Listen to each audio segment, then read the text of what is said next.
Hello, welcome back everybody to another one of these, I suppose.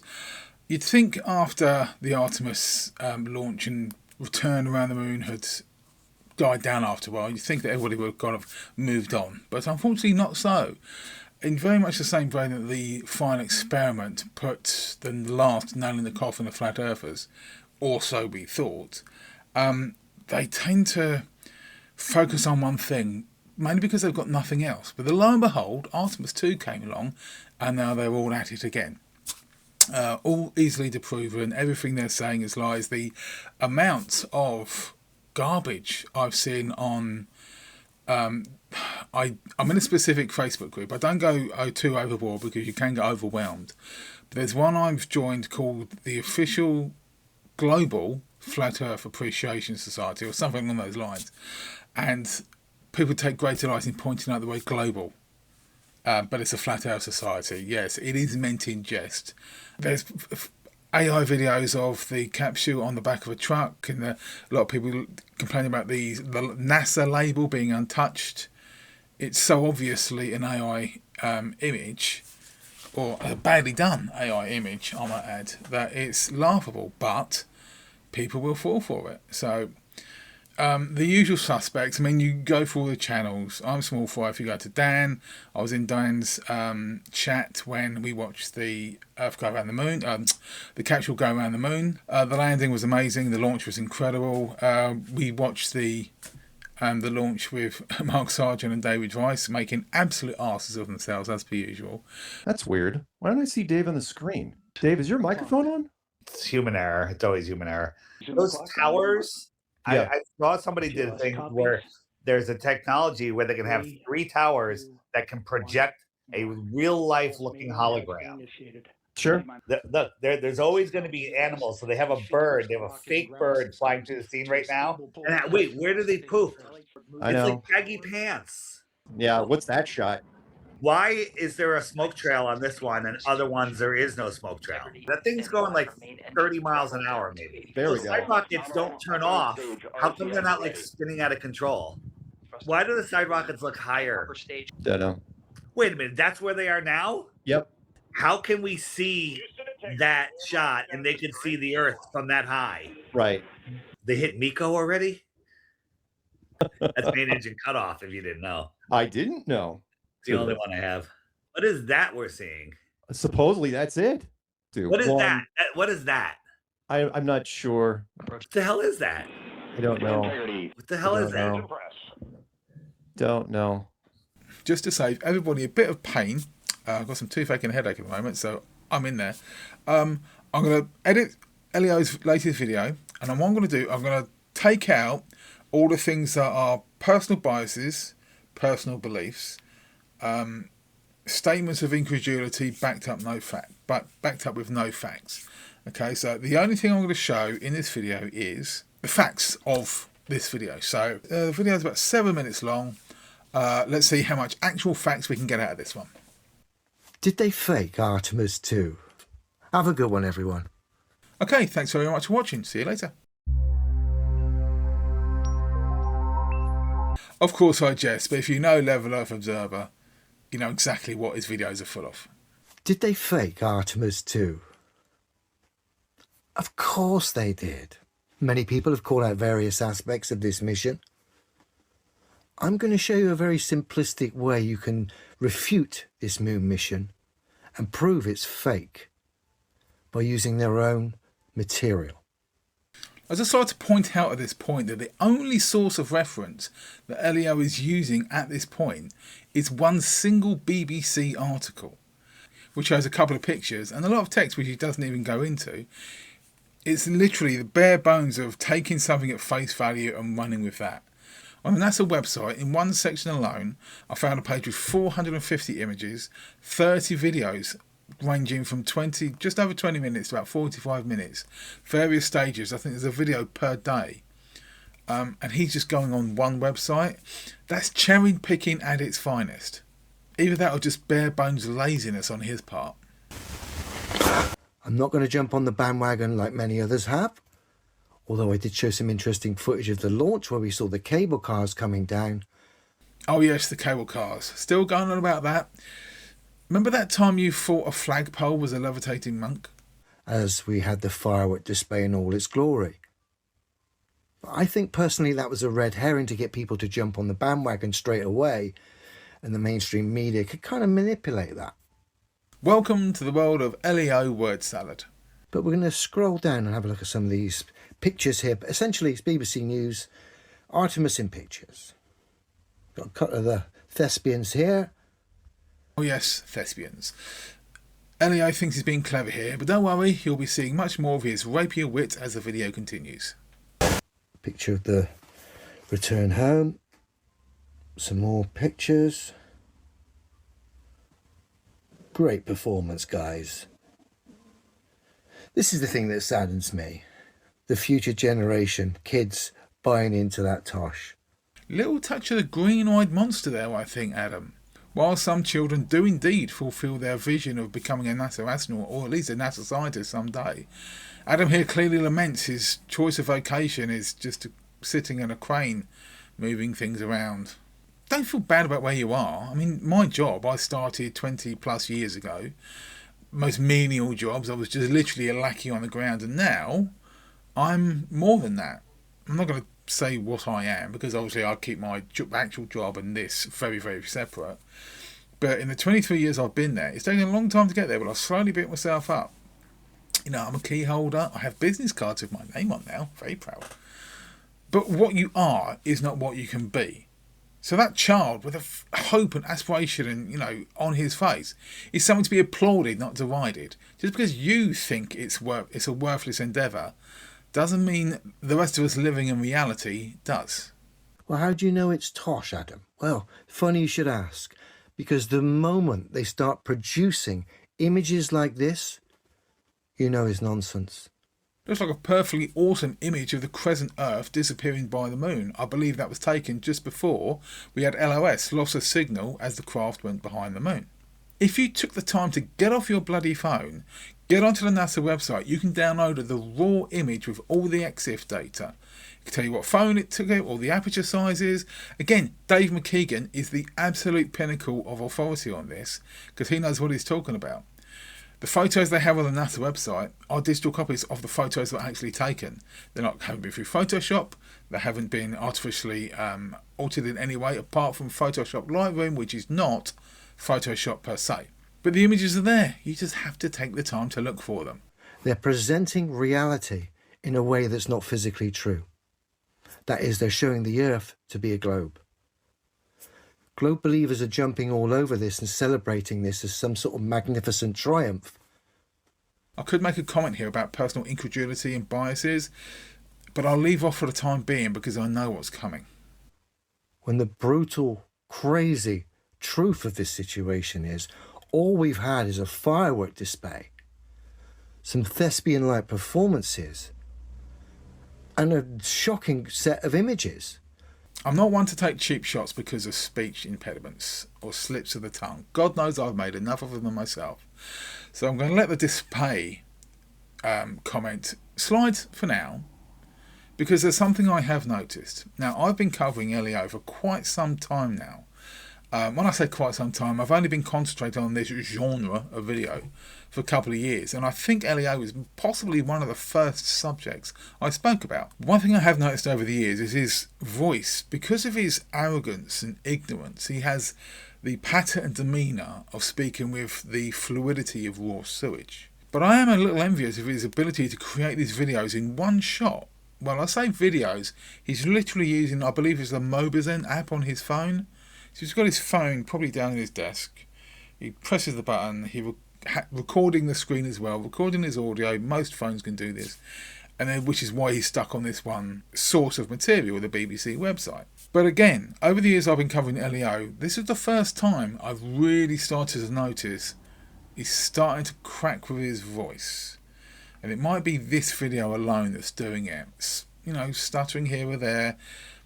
This is what happens when people get flustered, when they find that the world, the bubble of incredulity that they've got to have built around themselves has become crushing down with the reality of the facts, the undeniable facts that are facing them. I will say that Creaky has covered this video before, because I was able to notice a couple of bits here or there. And about 10 minutes into Creaky's video, I can't remember what the time frame is on this one, but he's just starting to lose his composure a little. Just seems to be getting a little bit flustered, which is to be expected, because everything that he's been preaching for the last few years is being proven to be the undeniable bullshit that it's always been. If this was true, I would have expected HD footage uncut all the way there, outside the craft pointing in multiple directions, inside the craft, and GoPros on every single one of the astronauts. Why? Why should they? I did mention this in the video I never ended up publishing, so I'll say this again for all the non-psychics out there. They're not doing it for you. They don't have to prove anything to you. You are nothing to them because you have the intellectual capacity of a grapefruit. All the cameras they used at launch were fine and dandy, thank you very much. They did the job they were meant to do, and the footage was amazing.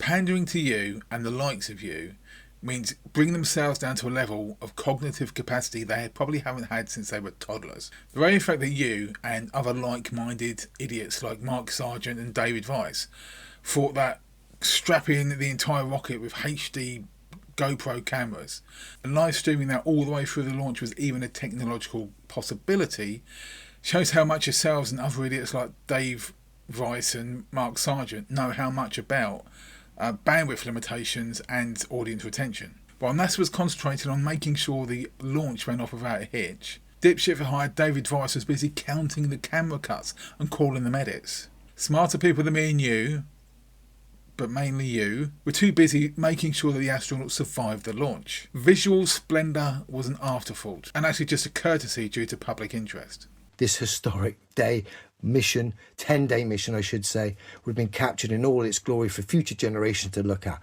But no, all you got is the usual tosh, because they can't do that.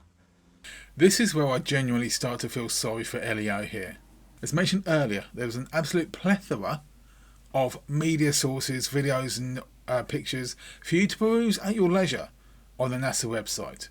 The fact that you don't want to go there and find out for yourself, that's a problem you are going to have to overcome by yourself.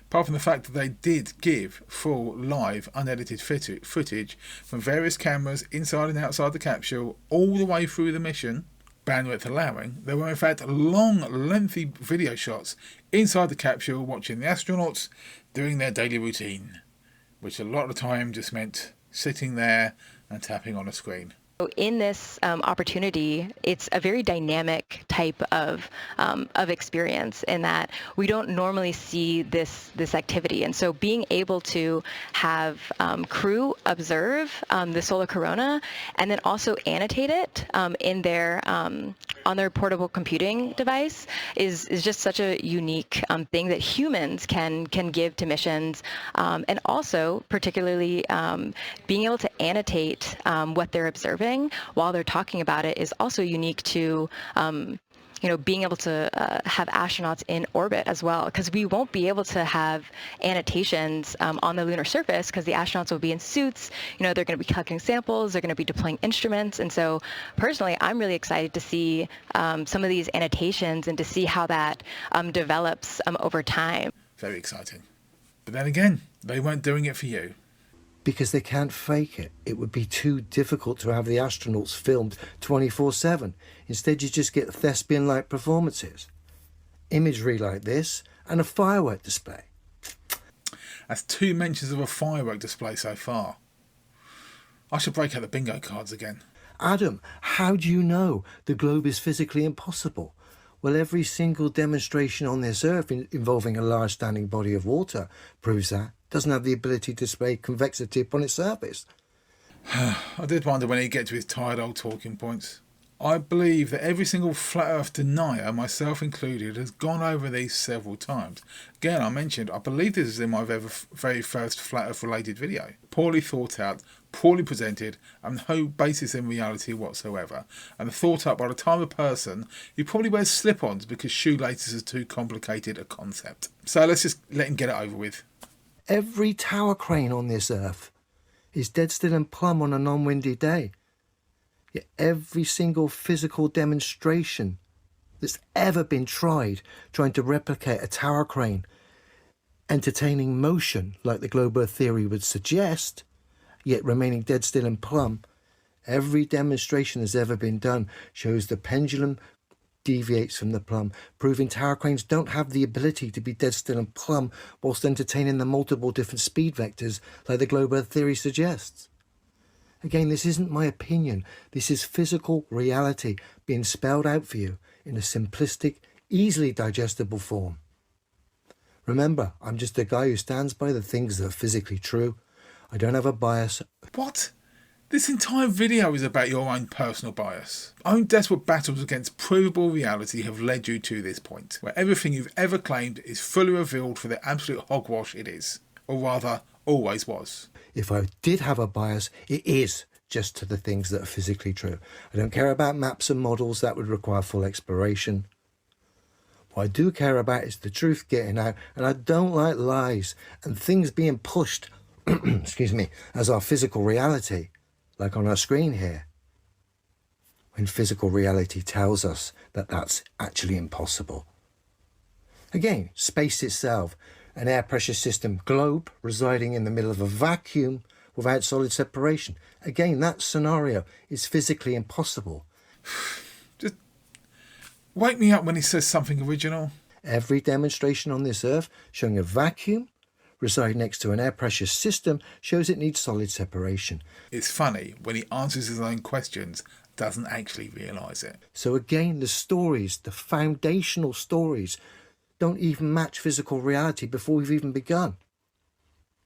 And like I said, the moon mission did very well with its firework display. Oh, bingo. Oh, broke the pencil.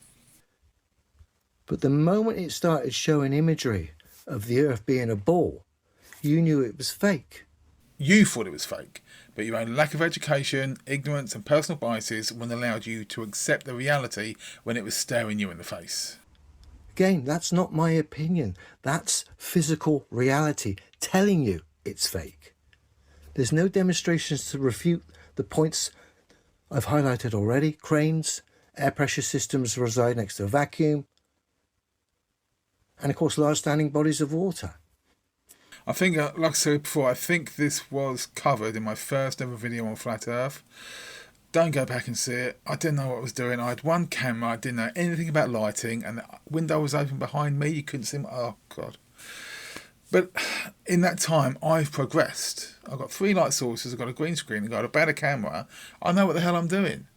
In all that time, Level Earth Observer hasn't changed or evolved or adapted one little bit. Saying gravity will only make it worse, because whatever is at play regarding gravity, it's not man enough, because gravity can be overcome by a gentle breeze. Therefore, it couldn't hold a tower crane upside down in relation to me on the other side of the Earth if the Earth was a ball, holding it dead still and plumb, whilst entertaining the multiple different speed vectors like the globe Earth theory suggests, yet remaining dead still and plumb. Impossible when whatever is at play regarding gravity can be overcome by a gentle breeze. A 70-ton tower crane sways and the block swings in a gentle breeze. I really think I'm going to leave Elio here. There's another couple of minutes in this video. It's only like 7 minutes long. But all he does is he goes over the same thing again and again, because he doesn't know anything different. The only thing he manages to prove is that he knows nothing, and just manages to finish off the video with a childish jab at Simon Dan. Again. And possibly me.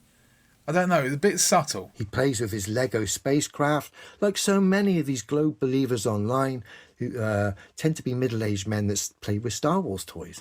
Very strange. I think it is genuinely impressive. Well, it's not impressive, it's kind of incredible, but not in the good way. Said before, Adam Elio is a crane operator, as in the high-rise cranes you see on building sites. Now, to understand that job, to understand his work, he has to understand momentum, inertia, the effects of gravity on the things he's moving around, and the most fundamental core basics of physics he has to work with on a daily basis. And then he just throws it all out the window when he makes videos like these. But if he didn't, he wouldn't be a flat earther. Now, he'll probably have a problem with me calling him a flat earther, But let's face it, if he wasn't a flat earther, why does he spend so much time and energy defending flat earthers, how they think, their theories, what they do and what they believe? And again, if you're not a flat earther, what are you? Don't give me that demonstrable realist bullshit. Fun thing, a while ago, I might make another video, I asked ChatGPT about Level Earth Observer, and one of the first things that struck me was an AI bot knows who Level Earth Observer is. But, at the same token, he knows exactly how much bullshit he spews on a daily basis. So, Adam, I know you watch his channel. I know you check in from time to time. You randomly asked me a question about Dan on a gameplay video about Terminator 2 D No Fate. So, hi, Adam. Check yourself, because you're just making yourself look stupid. Ask ChatGPT about itself. Ask him. Or Claude or Grok or whoever. Who are you? How much reality is there behind your asinine claims? Okay, that I think I will do there. So thanks very much for watching. Same old, same old. As I've said before, they have nothing new. Especially this chap. He hasn't said anything new or revealed anything to prove up his beliefs. I'm not going to say theories, because they don't deserve that much credence. The section where he talks about when you have a vacuum chamber on Earth, he didn't realise that he was actually proving his own point. That a vacuum chamber on Earth is not the same thing as a vacuum. Vacuum just means void. It doesn't mean suction in space. But then again, if Level Earth Observer learned anything, he wouldn't be him. So there we go. Anyway, that'll do for today. Thanks very much for watching. I shall see you the very next time, whenever that may be. Bye-bye.